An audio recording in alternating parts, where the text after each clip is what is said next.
Ladies and gentlemen, it's time to Rassle Rock with Rick Connor. What the F was that entire freaking promo about? Mark Hallbacher. She's like the James Elwood woman. And Cory Castle. I look like Paul London and Brian Kendrick mixed. It's weird. I don't know. It's weird. Like all of a sudden there's a spotlight on you. Hey, how's it going, everybody? Hey, welcome back. We're still we're quarantining Rassle Rock. We got like 2 different states going on here. Cory Castle down the shore, living it up. Yeah, I'll be down there probably Tuesday. Just running from my troubles and such, you know. On the run. You can't run from COVID, though. It's everywhere. It's everywhere. It follows you. 600 cases in Pennsylvania alone. It's nuts, man. It's not going anywhere. And that was a big news story this week in wrestling.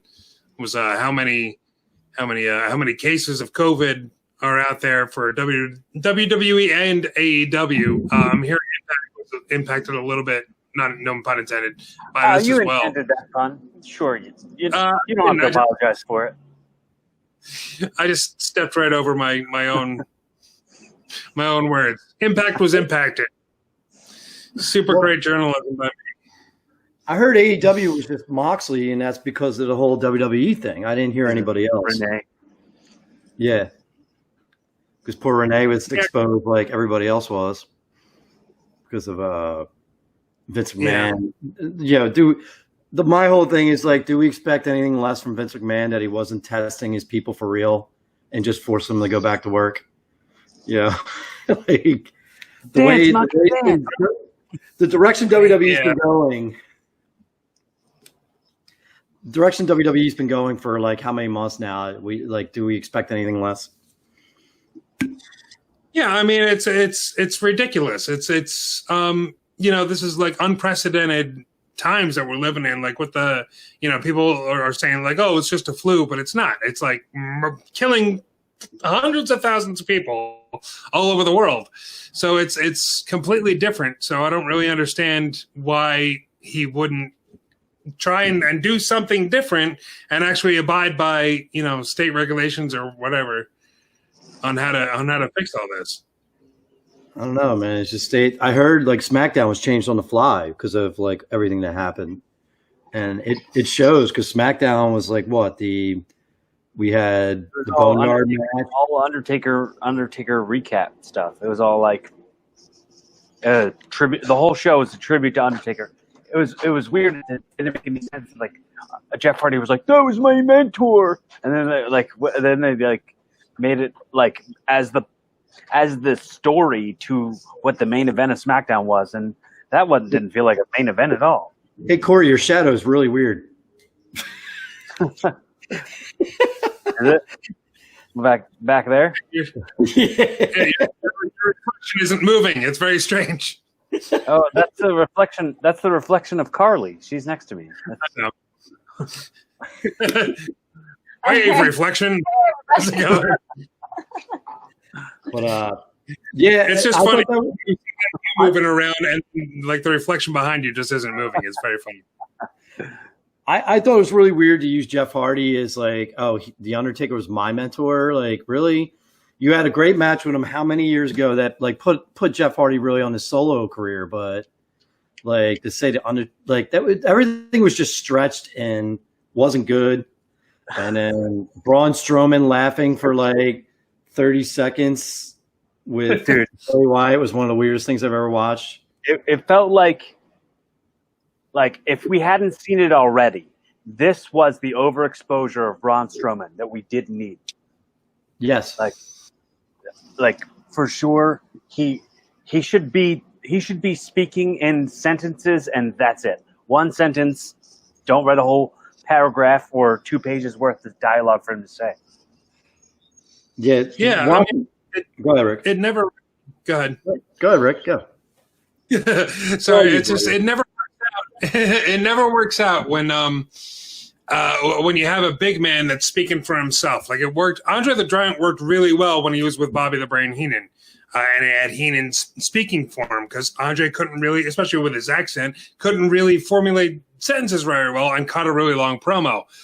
Big Show kind of got away with it, but other than that, like, look at like Great Khali, like that didn't really work. Even Undertaker, when he first started, he had Paul Bearer doing all his promos for him, and he would just come in with like a rest in peace at the end. I think it was Brother Love at first. Oh, yeah. That was my whole thing is it was definitely scripted, and then you're going to give a wrestler like that was like a lot of dialogue that he had to memorize and talk on, and it just came over like, I don't know, kind of clunky, and it was corny. It was very corny, I have to say. He was like, well, Bray Wyatt, there was a snake came up and it was biting him on his face, and it just kept biting him on his face, and he was just laughing at it. And he was like, wow, this guy's not even getting poisoned by the snake or being hurt by the snake. He's laughing right in the snake's face. I was going to stop, and he said, wait, that's my friend. Let it bite me in my face a couple million times. It was all stupid.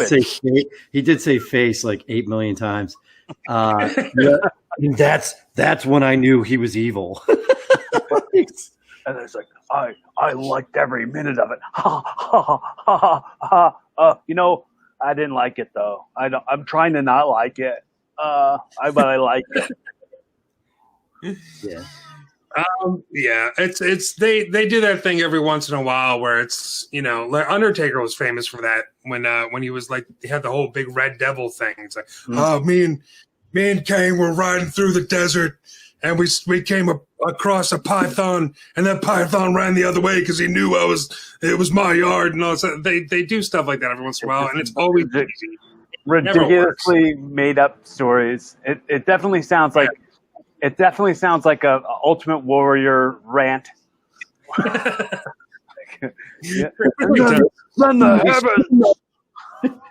If he shook the ropes, it would have just made it better. That's all. Right. I would appreciate it more. Can I talk to Braun Strowman here personally for a moment? If you're paying attention, Braun Strowman, reach out to Bosley Hair Center and see if you can get ahead of this hair loss that you're going through. Just shave your head. Just shave it. Be a man. Shave your head. I'm sorry. Hang on to it for as long as you can, Strowman. I'm on your side. Hey, man, I have a full head of hair. I just shave because I have no barber, and I don't even know if my barber's coming back because my best friend Ed, who used to do the podcast with me, he's been contacting this. We had the same barber. He's been contacting him for weeks, and he hasn't even answered. So we don't even know if he closed up and just left or what. So I'll shave my head for another week or two until like barbers are fully like going. Yeah, it's a pain in the ass. I know. I definitely need a haircut as well. Yeah. Cory hasn't had a haircut before, or anything like that. So Cory's doing well. I got quoted, and a tweet went out from Carly saying, it said, "I've had long hair since the Clinton administration," and had quotes on it, and it said, "Cory Castle quoted me." Nice. I've been having long hair since the Clinton administration. Yeah. No haircuts. So the whole Strowman thing, I think, was just a, it was just a setup for the what if they're having a swamp match? I believe at cinematic. I guess this one's gonna be cinematic, like the last two. But from what I hear, that Bray Wyatt's getting a lot of input into the actual match, so this could be a good match. What if it's just like the Sister Abigail's house match that they did with Randy Orton all over again? Like, God, could I be really hope not. That was awful. like have it be like play the house, like the fire burning the house, but then put it in reverse so it's not burning, like, and then have the match. It just sucks it all back in, so it's just now it's a complete house again. We can have another match. Well, We didn't know that COVID was going to shut everything down, and we were going to have cinematic matches. So we burned it down preemptively.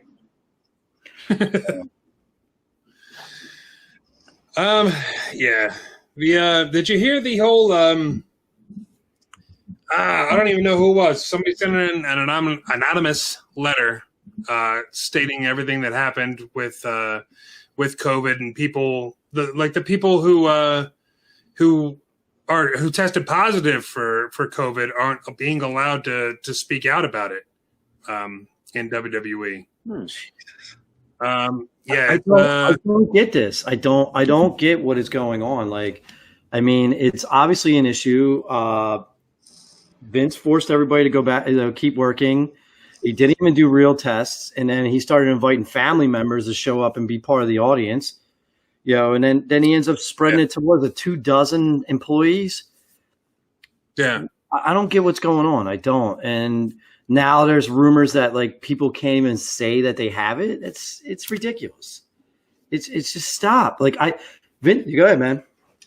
With all that information and all the speaking out, I don't know what's going to happen to wrestling. Wrestling might just go away. Like, we might not have wrestling ever again. This is just going to end it all.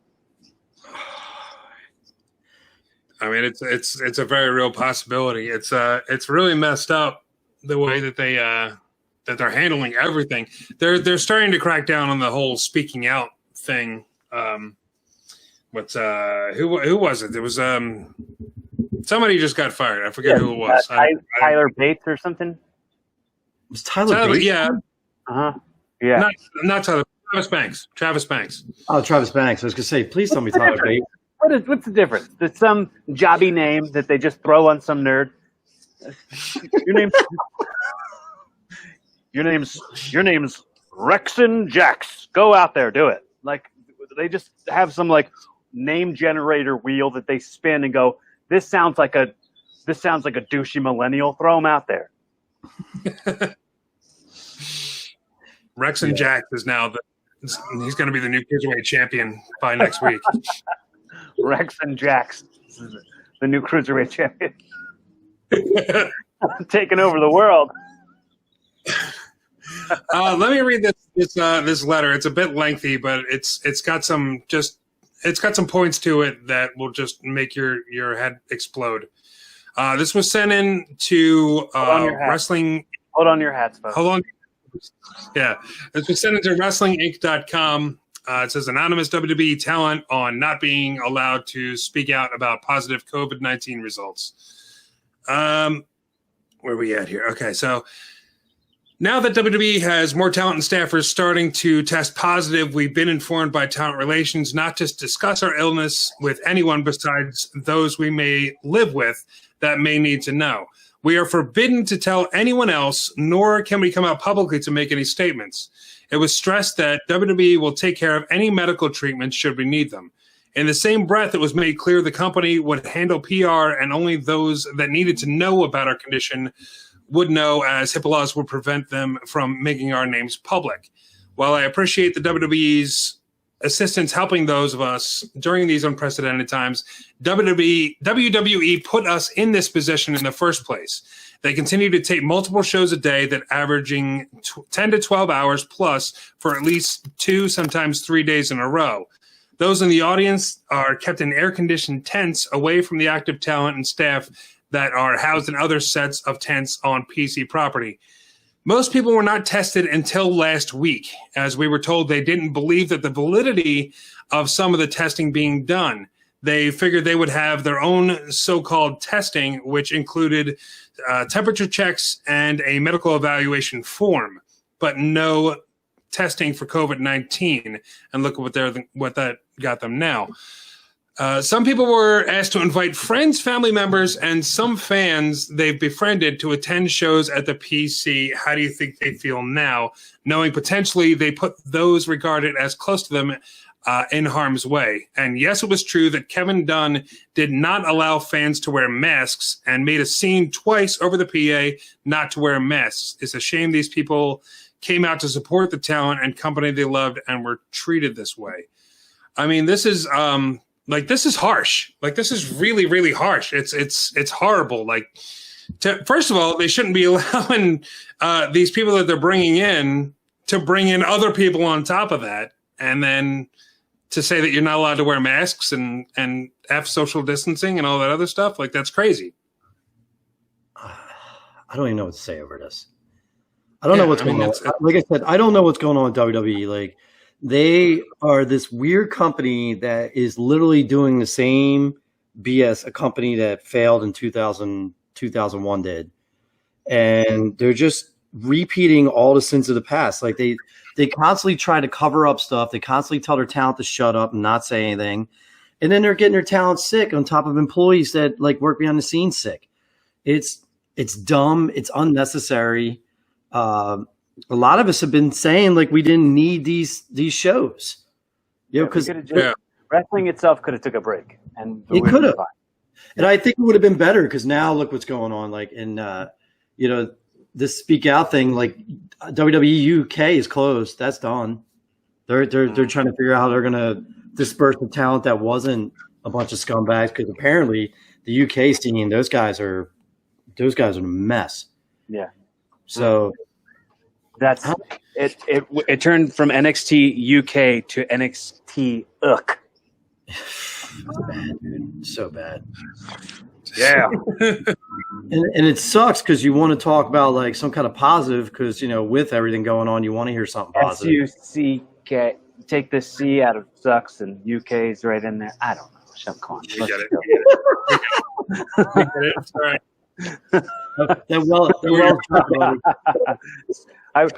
I recognized and appreciated I recognized it, didn't appreciate it, but continue.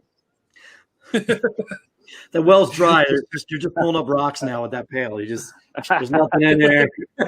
It's fool's gold coming up. You're just hammering it in. You're just like, yeah, I said that joke before, but I don't think it got over it again. Hang on a second. There we go. Now it's nice and hammered. It's a classic over tagging. Yeah, I don't know. I did notice that the fans in the crowd are wearing masks now on SmackDown. At least some of them are. Too late. It is too late. Yeah, it's starting to get to the way it should be. Like, they're starting to test now, but it never should have gotten this far in the first place. It's completely unnecessary, especially to do it like it shouldn't have been done at all. But to do it like unprotected and like unsafe, the effort it doesn't make any sense. A little too late. Yeah. Well, speaking of horrible news stories, Tessa Blanchard's been fired from Impact Wrestling. This just happened this past week. She's been stripped of the Impact Wrestling Heavyweight Championship. Apparently, her contract was due up anyway. They were going to start writing her out of the show. She's been staying at home, but they've been asking her to bring in to send in some promos and stuff like that, and she just hasn't been responding at all. So they just released a statement and said, "You know what? We don't need you. We're stripping you of the title." That's it. Are you saying this is terrible news? I mean, well, I guess Blanchard, it's pretty bad news. We're also seeing that it's Impact and nobody was watching, so Tessa probably just realized it's not even worth going on there. She's in a lot of trouble. She's in a lot of trouble for a lot of gross stuff that she said a while back. She's got a lot of heat these days, anyway. Like, and unapologetically too. It's strange. Yeah, that was weird. Like she got accused of all this stuff, and then it just didn't even. She took the Shaggy defense. It wasn't me. Yeah, it wasn't me. A lot of people are witness to it, and she's like, "Yeah, that's it. I don't know what you're talking about." Yeah. No, I don't know. Some other girl looked just like me. Must have been. So really, it's a big loss. It's a really big loss for TNA to have an albatross like that around her neck. Might as well just unload her. Like, don't worry about it. Like, they should have just made up something and just stripped the belt earlier. And just, I don't know why they held on to her after all those statements. And like you said, there was no comment, but it wasn't made. She didn't explain any situation or anything. She just, nope, didn't do it. They caught her banging on the bathroom floor. I mean, come on.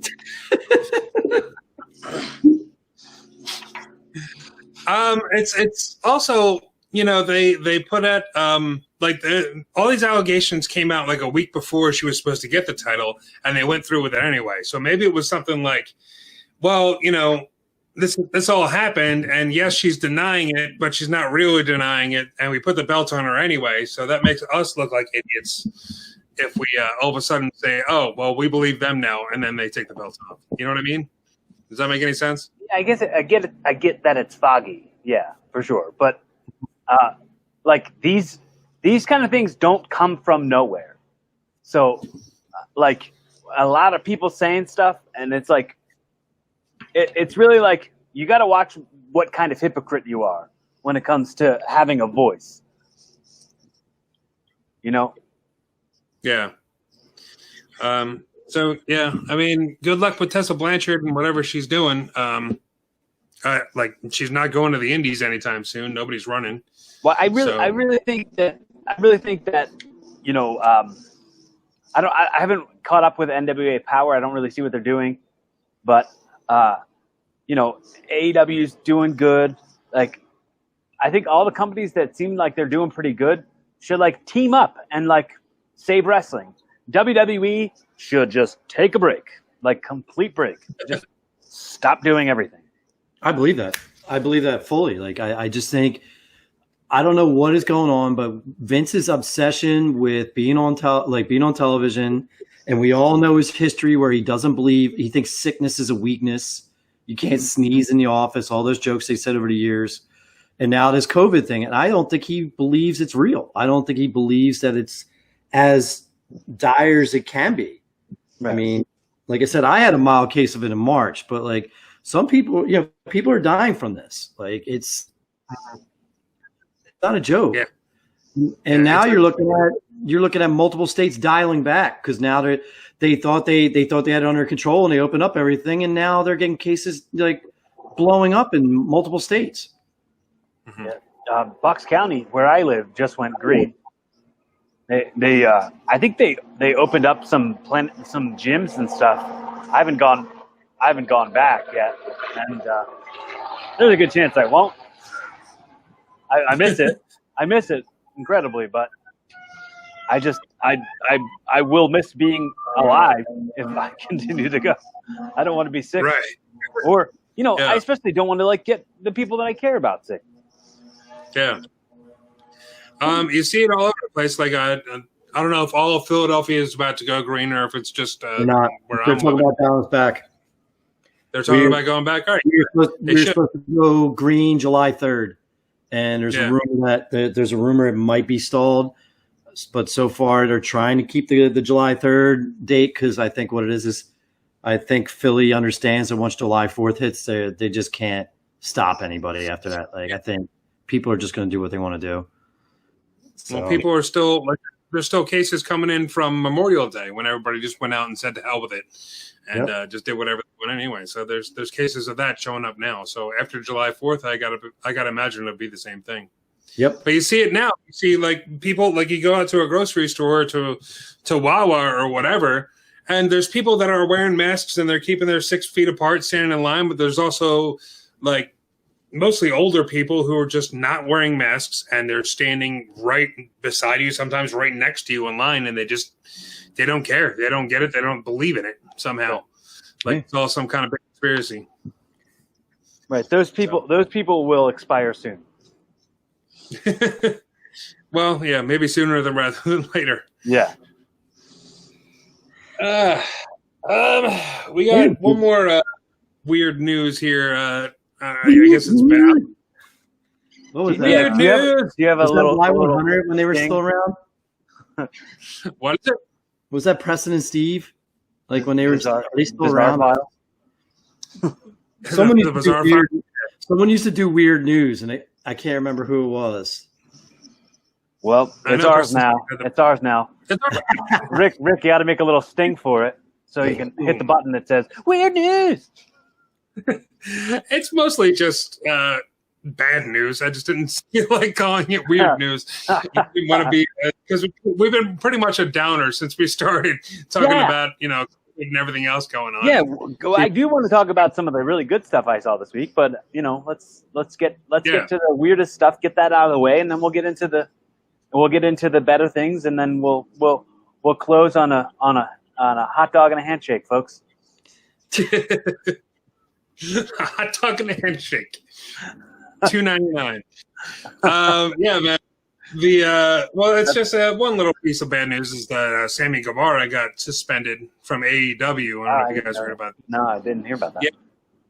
Yeah, he's there was some podcast that came out from 2016 that said Sammy Guevara was on. He was talking some really bad things about Sasha Banks, of all people. I don't know how they know each other even, but I don't know what was said exactly, but it was very sexual. It was very lewd. It was really feminism. A lot of like anti-woman ish. Let's put it that way. Can you say something like without saying what he was saying? I don't know exactly what was said. I don't know exactly what was said. It was. I just heard that it was like really bad towards women. A lot of the words that women don't necessarily like to hear, and a lot of it was sexual in nature as well. Okay, so he was like dehumanizing her, basically. Yeah. I'm assuming just objectifying her. This is not really the age for that. I mean, 2016. Look, dude, he's a young guy. I mean, 2016, he was probably 19 years old. He was probably 18, 19. Yeah, exactly. He was just a child, probably a dumb kid. And she came through the New England Indies. I mean, she was probably way before this time because she's my age. So I mean, they might know a lot of the same people, and I know for a while she was visiting Red School, and like before pay-per-views, she'd always go and train with like indie guys, like at their schools and stuff. So they might have ran into each other somewhere along the lines in that, but I didn't know. I mean, you can. From what I heard, From what I heard, they had a conversation. He or Sasha reached out to the other. I'm not sure, and they had a conversation. From what I heard, Sasha said everything was good. So, as long as Sasha's cool with it, I don't understand the suspension. I think it's just AEW saving face for a while, but I mean, like I said, it all depends on Sasha. If Sasha's not happy with it and she doesn't, if she's not cool with what was said, then it needs to be taken care of. But from what I heard, they had a conversation and she said everything was fine. So yeah, I don't know. And then hopefully Sammy's going to be he's going to be in, if everything's good with whatever happens now after the suspension, he's going to be a big star. So hopefully he learns from what he said and everything gets fixed. Because like we said, he was like 18, 19 when he said it. And I couldn't imagine some of the stuff that was coming out of my mouth at 18, 19 years old. So. Yeah, like when we were that age, it was like long before like the Me Too movement, and it was the heydays of Howard Stern and just Opie and Anthony and all those guys. Yeah. So, oh my God, yeah, I know. I was a big piece of garbage back then. So yeah, dude, we all were. Yeah, well, like even like this was like before things were on the record when we were that age. I mean, I'm not the same age as you guys, but come on. I mean, I know. I'm saying like there wasn't YouTube when we were that age. There wasn't podcasts. There wasn't social media. There wasn't everything lived on the record like there is now. So we got to make our mistakes and didn't and we paid our consequences through learning our lessons in real time. Yeah. And that's something that is missed out on these days, I'm sure. Yeah, I think, Mark, what you were saying is like I think it's just AEW trying to save face at this point. They're from what I'm hearing, they're not doing too well in the ratings. Like the last couple of weeks, they took like a big nosedive. And there was a lot of talk about everything that's happening with COVID spreading around, that they were going to stop doing shows for a little while. But if they do that, then they're basically saying they might as well shut down because TNT won't have that. So the whole thing is like, all right, they only had a year under their belt, right? And this is what I was saying. This is what I was saying about WWE. Do video packages. Each episode, do a video package on, like, they have their big pay-per-view coming this Wednesday. Fyter Fest or whatever it is. Shut it down after that. And then do a video package on why we should care about Orange Cassidy. Do a package on why we should care about The Order. Do a package on – and just do that and show, like, highlight matches for a little while until this all blows over, and then bring the wrestlers back.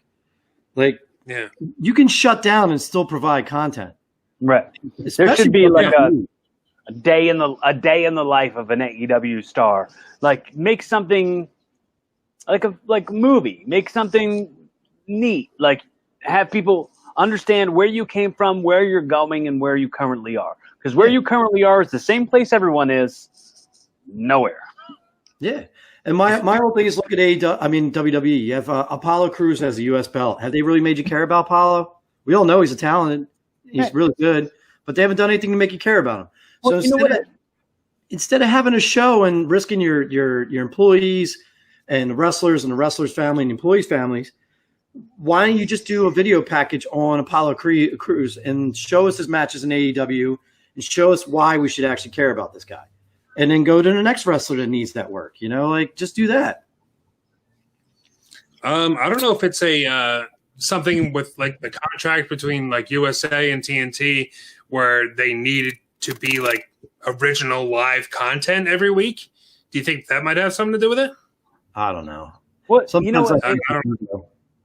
It's like there. What if it's like shoot interviews where they just talk about wrestling? Like it's like it's like it's only because the name of the show has wrestling in it. So USA and TNT probably need to have wrestling happening. But, like, everybody understands that these are unprecedented times. And like, I understand. I honestly think it's the networks are forcing a lot of them to do it because there's no sports on television. We have no baseball, no baseball. We never got a basketball playoffs this year. No ice hockey playoffs, which is crazy because the Flyers are most likely going to be in the Stanley Cup this year. Well, NASCAR's back, but you don't need crowds for NASCAR. That's the great thing about NASCAR. Even though I don't watch it, you don't need a crowd. So it's Does a crowd really provide anything for NASCAR? Can you even hear a crowd over the cars and stuff like that? You only hear them cheer at the end when all the cars stop. You'll hear them cheering for whoever won. That's it. Yeah, that can be filtered in. You don't need a live crowd for that. Yeah. It's like drive around in a circle for a while. You'll get the same thing.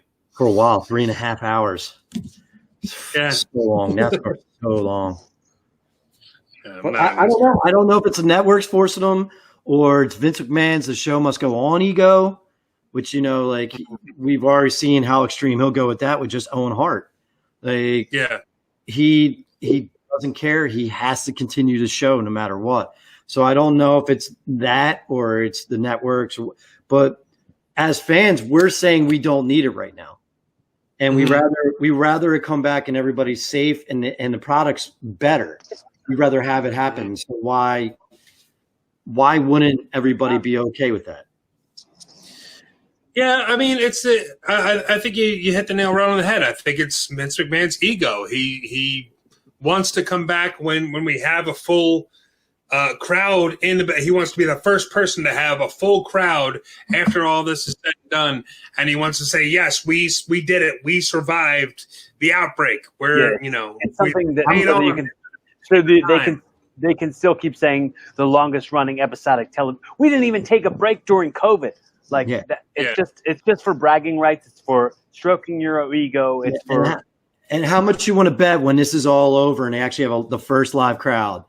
either he or his egomaniac daughter is going to be out on that stage bragging about how they went through the COVID and they continued their show and all for you, and we didn't want it. Right.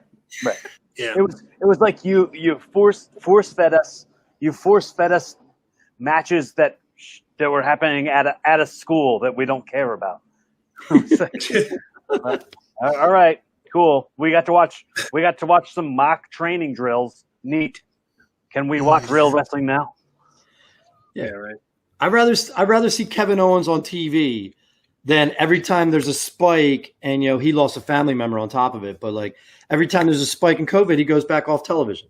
So you keep getting there's certain wrestlers, him, Daniel Bryan, all these guys, they're sporadically on TV, and there's no continuation of storylines. They have to keep shuffling people, and I'm over the guys that keep using them because they're all the dudes that basically wouldn't be on TV anymore. I mean, that much, right? Because of other talent, but they are because nobody wants to step in the ring. Well, it's also the same way I feel about NXT. How NXT is just like another watered down USA brand now, and it sucks. Even that main event, which I was so excited to see, was not good. Right. I just kind of skipped through most of it. Like I just wanted to see how it ends. I mean, I could have read how it ended online, but I felt like skipping through to see if there was cool spots that stood out. I mean, it's good because Keith Lee won, so I think we're finally getting Keith Lee getting called up. But I just think it's the wrong time for Keith Lee to be called up. I think it's just going to be anticlimactic, and nobody's going to be watching anyway. And then Vince will blame it on him.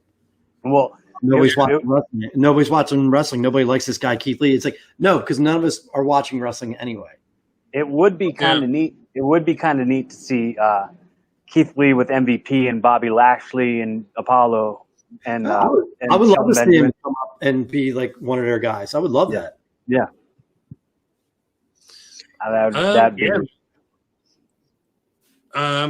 The main event of NXT wasn't great, but it did give us Keith Lee as a winner. And next week we are getting to see Keith Lee versus Adam Cole, which I think is going to be absolutely fantastic.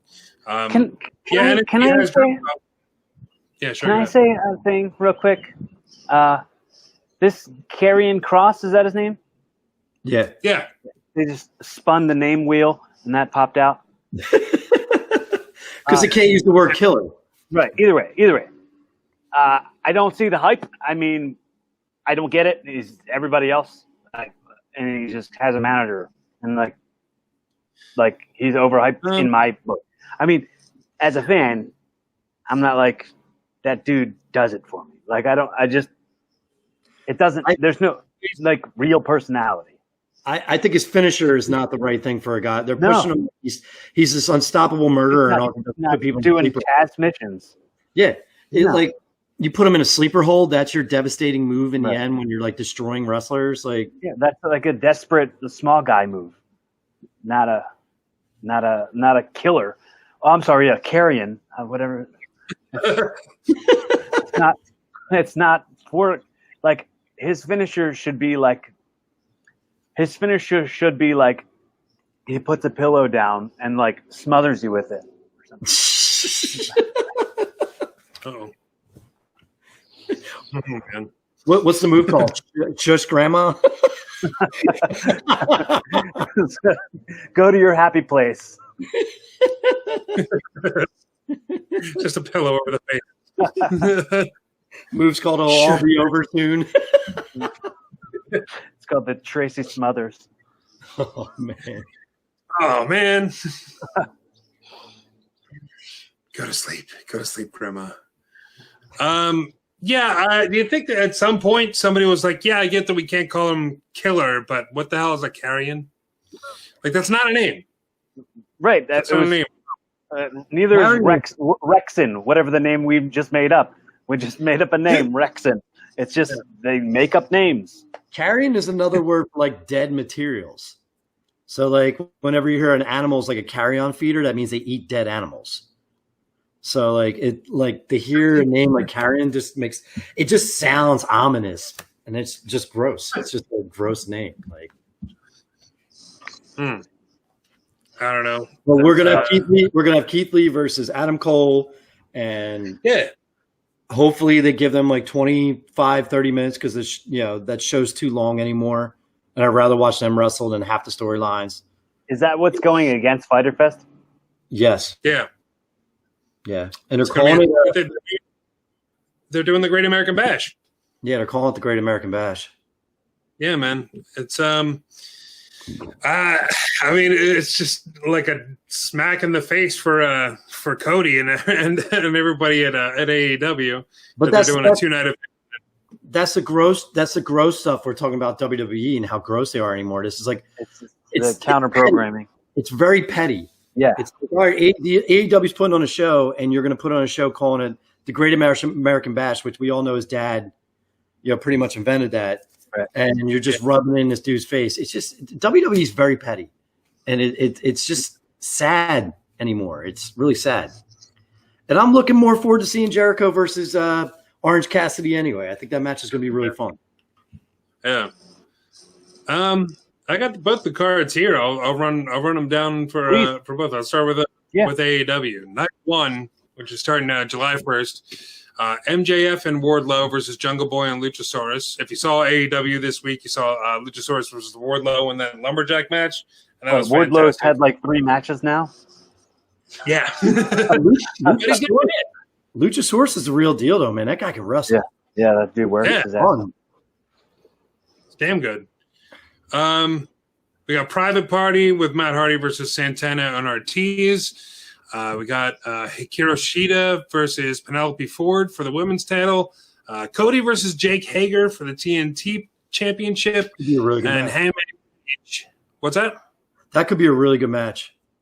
That could be right there. If Hager brings his A game. Yeah, it's all depends on what Hager shows up. If he has a boner of emotions. Rock hard right now. He's rock hard. That's what it is. Rock hard with emotions. Whatever. And then you had who was it? Hangman Page and Kenny Omega versus the Best Friends for the tag team titles, and that's just night 1. And then you go over to night 2, which is July 8th, and you have Nyla Rose and some match that didn't get announced yet. SCU versus the Dark Order. Lance Archer versus Joey Janela, FTR and the Young Bucks versus the Butcher, the Blade, Phoenix, and Pentagon Jr. That could be really good. Chris Jericho. That's going to be really good. I'm digging the FTR, man. Like, there's so much better in AEW. Yeah, I want to see FTR just straight up against the Lucha Bros. I think because the meshing styles could be really, really cool. Mm-hmm. I think FTR and the Young Bucks is the match everybody's waiting for. Like, everybody's been waiting for that for a long time. So hopefully, wait till you have a live crowd. That's a money match. That's a big money match. Yeah, for wrestling. You got to wait for a live. And then you have Jericho and Orange Cassidy, which you mentioned, and then Moxley and Brian Cage for the World Championship. Depending if he's going long enough. Yeah, I was about to say, I was like, maybe that's why they're waiting the 3 weeks, just to have the last match of the last night, Hopefully you'd be through with, a clear, be back in the building at least. And the interesting thing about the SCU versus the Dark Order, do you see Colt Cabana coming out with the Dark Order and wrestling for him? Ooh. Because they did let him pin someone this week, and it showed how happy he was when he pinned somebody. So I'm wondering. Yeah. And this should be if they do a long term, this could be a good storyline because Colt Cabana is good enough to carry that storyline. So I think Colt Cabana is teaming with the Dark Order. I think it's all of SCU versus Brody Lee, Grayson, and Colt Cabana. Okay, I'm pretty sure. That's what's reported anyway. I'm not sure if that's true or not. I'm going by that's saying. On AEW Dark, they've been teaming Sonny Kiss with Joey Janela, and I think they just did something with Cody. I'm sorry, with Cabana. Colt Cabana, yeah, like last week or something. I just saw it on Sonny's Instagram. Nice. Not watching the show. I'm just gonna flip through Instagram, see what happens. Yeah, I'm a true fan. Yeah. And then on the other side of the card, July 1st, we got NXT with the Great American Bash. And I have a card here somewhere. That's crazy that they're doing the Great American Bash, but whatever. They tried this a couple of weeks ago or a couple of years ago, and it didn't work, and then they ended up calling the Bash, and that was worse. But it would be funny if AEW had something out and they called it the Bash Wilder because they have the FTR. That's awful. So they're going to have the first ever NXT strap match because it's got to be first ever with Roderick Strong versus Dexter Lumis. So they're finally having that match. That'll be that Roderick can't run away now because he's afraid of him. Yeah, I felt like that was so dumb. I mean, he's been like breaking people's backs for years and like slapping the shit out of people and like throwing knees at people. And now he's like, oh, some guy with the haircut of Brad Pitt from Fury comes out and gloves, and you have to run from him. I don't get it. Okay, sure. I think Roddy's doing the best with the. It's not a good storyline, but I think Roddy's doing the best he can with the storyline. Probably. But it's like you're suspending disbelief so much to go, okay, this guy's a tough guy, but he's afraid of this other guy who hasn't actually proven he's a tough guy. He just shows that he's a scary guy. Yeah. A tough guy versus a scary guy. It's all part of the show. I get that, but it's kind of like throwing Roddy's legitimacy into question for like your average fan, probably. Yeah, I mean, I get that. It's kind of along the same lines that they did with Undertaker and Randy Orton back when they worked at WrestleMania. Mm-hmm. Orton was just like, I'm going to out-wrestle you, and there's nothing you can do about it. And Undertaker was throwing all this stuff at him with possessing people and you know, like eyeballs rolling back in his head. I think he possessed Josh Matthews at one point to scare Randy Orton. So I mean, it's like, you know, it's just one of those things. But it's, you know, there's no supernatural element here. He's just scared that he's going to get destroyed. And it's not a bad angle. I don't think it's not a good angle either, but it'll, you know, I think Roddy's doing a great job. That's what I mean. I think Roddy and the rest of the Undisputed Era that's playing the supporting cast is doing the best with a bad storyline. Yeah. Those guys are fun. They're the problem is they're playing the cool heels, but they're fun. And when the four of them are together, the storyline's fun. But then once Roddy gets out in the ring, Dexter Lumis is there, and he's doing the whole Mike Myers thing where he shows no emotions the whole time. It kind of gets boring, man. It kind of does. Yeah, I mean, it feels like there's no evidence of anything to be scared of. Yeah, like there's got to be an element added to Dexter. Dexter Lumis is a cool character, yeah, but there's got to be something added to it to make it scary. Besides the fact that it just seems scary. And the other thing too is we were just talking about Karrion Kross. Dexter Lumis is using the Anaconda Vice, so now you have two guys doing sleeper holds. Basically, because the Anaconda Vice is basically another chokehold, and it's like, okay, you have these two guys that are big tattooed dudes, just like just choking people out. Neither one of them has a devastating finisher to like.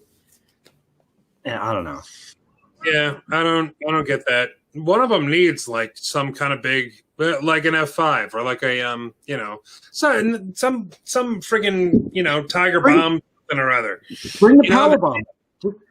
You can still use a power bomb, and as long as people don't kick out, it'll make the power bomb like a devastating move again. And both those guys are enough looking where they could do a power bomb, and it would look cool. Yeah, especially Lumis, because Lumis could just lay over top of him after he power bombs with the blank eyes. Like, but you know, whatever. You know, let's choke everybody out, or you know, roll them up or choke them. Yeah, that's all you got. It's like Dexter Lumis could do some sort of like ether or something. Just take a rag over the face. Yeah. He has those gloves. He could just grab one and have it soaking in ether and just throw it over some. That actually would be funny if you like pulled it out from under the ring and did that, and then came back in the ring, put his That would actually be fun. Yeah. Why not? Yeah. I'll watch that. So yeah, that match is happening in night one. They got a 2-on-1 mixed action handicap match, which is the longest name for a match I've ever heard. Mixed action. With elite mixed. It's a 2-on-1 mixed action handicap match. So it's too wordy. Yeah, it's intergender handicap match. With Aaliyah and Robert Stone versus Rhea Ripley, and Ripley will join the Robert Stone brand if she loses. Well, this is going to be the first time anyone's seen him wrestle since TNA when he was Robbie E. Yeah. So now he's just teaming with a girl and seeing if he can get another girl to join his faction. He's gonna beat on a girl. So you have that match. You have Pauly D Fatal impression. 4-way. What? Instead of doing a Pauly D impression like he was doing in TNA. Yeah. Yeah. So you have a Fatal 4-way for the number one contendership for the women's championship with Tegan Nox, Dakota Kai, Candice LeRae, and Mia Yim. These all look like great matches, but nothing jumps out as a main event for the first night. You know what I mean? I mean, like Ryder and Loomis could be, but I mean that still feels like kind of mid-cardish. Yeah. Wait, we're doing 2 nights also? Oh yeah, This is so petty. it's ridiculous. It's like we're gonna go 2 nights and we're gonna call it the Great American Bash. You might as well just call it F Dusty Rhodes. Oh Jesus Christ! The second night, I don't know if they actually posted any matches, but I know that they're finishing it off with Keith Lee and Adam Cole for that winner-take-all match. Yeah, that's the only match they have listed for night 2, unless that's going to go an hour and a half long. The fact that they're also doing 2 nights is so stupid. I hate it, and I feel like it's like a snake that eats its own tail kind of thing. It's really. Not only that, it's not like a pay-per-view would split 2 nights and it's like Saturday, Sunday. We're looking at one, it's like Wednesday and then the next Wednesday. That's not how this works. No. Like our tapings are going to go straight head to head up with your tapings. It's going to be pre-taped stuff. It's all going to come out next week, but it's going to counter-program your next week's program. How much time do we have left? I forgot to ask Rick this. How do you feel that they just moved your girl Nia onto Charlotte Flair? So they're going to have Charlotte Flair try to beat a match out of this chick.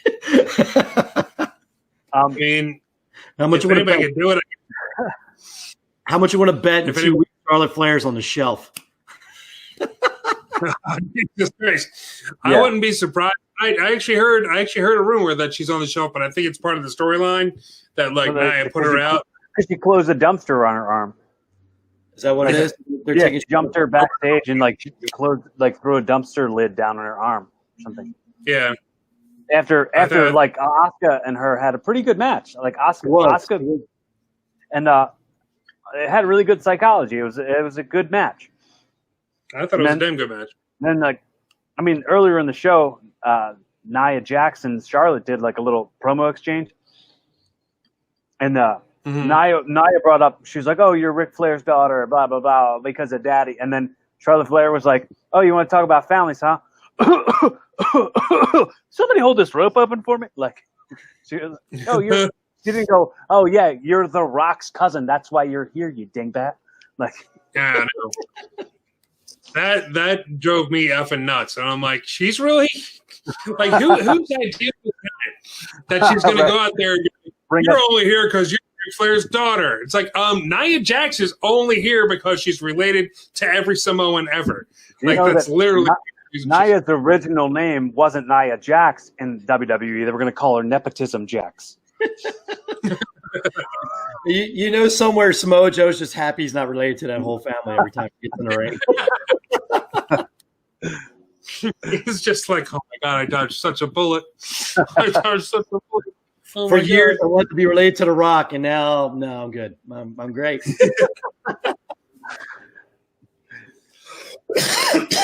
Man. Yeah, not too happy with the Nia Jax thing. But yeah, we're about that time, I'd say, since we're talking about great wrestling and awful wrestling. I think it's time to ask the question: who wins wrestling? Who wins wrestling? Blah, blah, blah, blah, blah, blah. Cory, you want to go first? You watched a lot of wrestling this week. Yeah, I'm going to say Edge, dude. Edge's promo was sick. I thought he did a good job. I'm going to say the fact that he said in a promo, "You're going to wish that Cowboy Bob was shooting blanks the day you were conceived," is the line of the week for me. That was hilarious. Yeah. But it had such emotion, and it was not scripted. And Yeah. I really dug that, and I was like, Edge was like, "Dude, you're taking me to a place that I didn't think I was ever going to have to go to again," and I dug it, and it should be like that. Mm-hmm. Where Yeah, Edge is almost like, "Oh, you hear voices in your head? Well, I also hear voices in my head. I'm also crazy." Like it was like a weird little street war. Yeah, I think Edge is very underrated when it comes to promos. Like, and these sit down promos with no crowd, he is just killing it. He's killing it.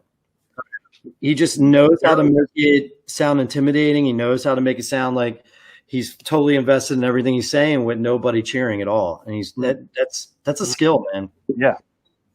Well, I mean, he's probably been practicing his promos for 9 years, not knowing he'd have to use them all this much. Like yanking his hair in the mirror, just like, oh, that rain. It's like one of these days. But I love the passion. I love the passion in the stuff he said about, he's like, "Jay's been my friend, my best friend for 36 years." Like that, all that felt so real and felt so good. And I would if I was just a fan, I would have really appreciated that, and probably would have bought, bit right into the bait right there on the angle. Yeah. Yeah, man. But then I think then Randy Orton having more promos and more segments on the show kind of pulled away from that promo. But I think Edge did a good enough job that it didn't ruin it too much. I liked both sets of promos. I like the thing Orton did with Big Show with Flair out there. I thought that was really good. Yeah, I thought it was really good too. But I felt like it was not. It was like, oh, I'm gonna not focus on Edge to focus on Show here for a minute. It just felt. It didn't feel as on brand as Edge's promo was. Like as on target, as on focus on what the angle actually was. Yeah, I think they just need to go in that direction because Edge is going to be off TV for a while. So now I guess Orton's going to take out Show because he's a legend, and then we'll see where it goes from there. I was expecting him to RKO Ric Flair. Really, really. That was what I thought was going to happen. I'm hoping that's the last one. I'm hoping like he turns around and says that he's like wiped out all the legends and Flair's standing in the ring with him. And I'm hoping he wipes out Flair because that would show how evil he really is. Well, it would be funny if they started up an angle backstage where like Ric Flair was trying to set Randy Orton up with Charlotte. He's like, she's a winner.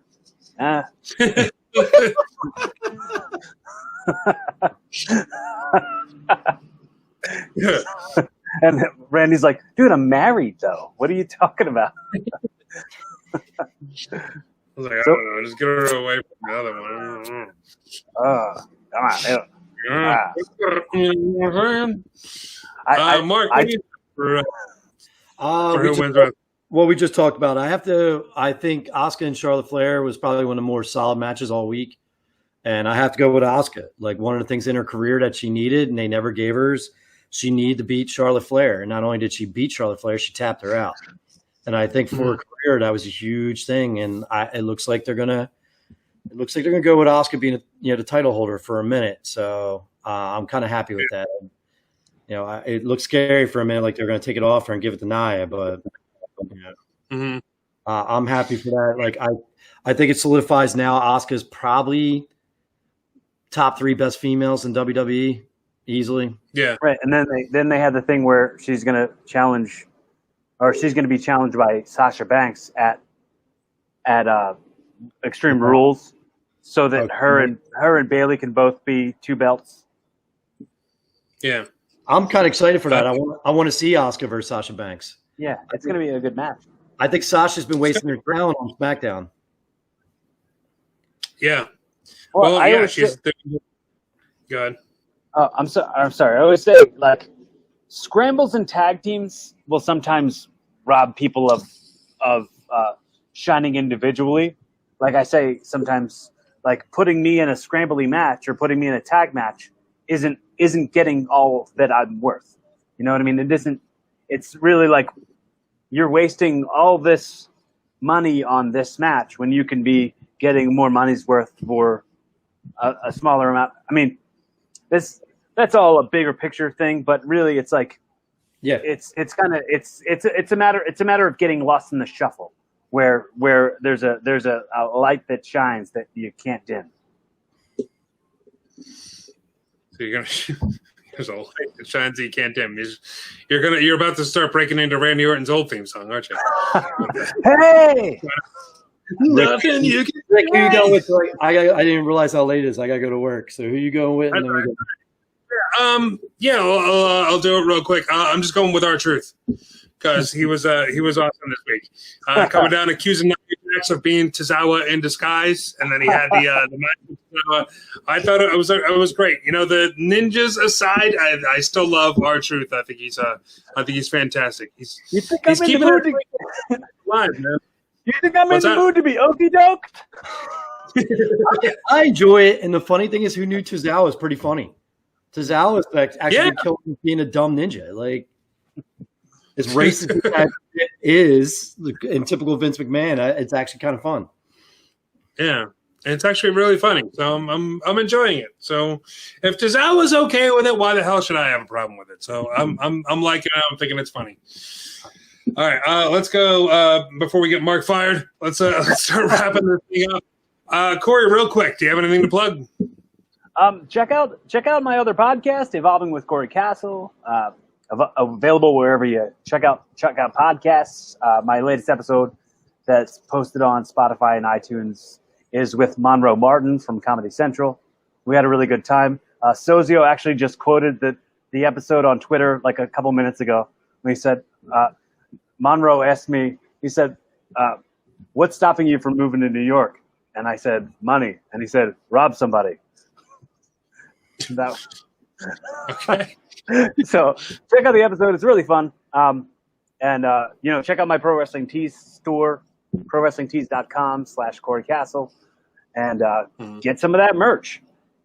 Make sure if you're checking out Rassle Rock and you're checking out Rick's YouTube page, make sure you subscribe so that you get every live episode while we're on. And let us know how you feel. Comment below or leave us some feedback. Let us know you exist. Much love and gratitude. Be fun, have safe, wear your masks, keep a distance, and all that jazz. Okay. Real quick, go to my YouTube channel, tinyurl.com/YouTube Rick Connor. That's CONNOR. That's where you can see all the stuff that we were just talking about too, matches and Rassle Rock and stuff like that. Check out our merchandise store, which is teespring.com/store/Rassle-Rock. Pick up some Rassle Rock merchandise and check out my other podcast that I do with Mark's sister, Karen. It's called It's Something to Do. Mark, do you have anything before we get out of here? I'll be at work. Comes visit me. Oh, Mark's going to work. All right, so that'll be it for this episode of Rassle Rock. I'm Rick Connor. Mark Habacher. Cory Rassle. Let's take it out like we always do with Mr. Nick Burt. It's so hard to say goodbye to yesterday.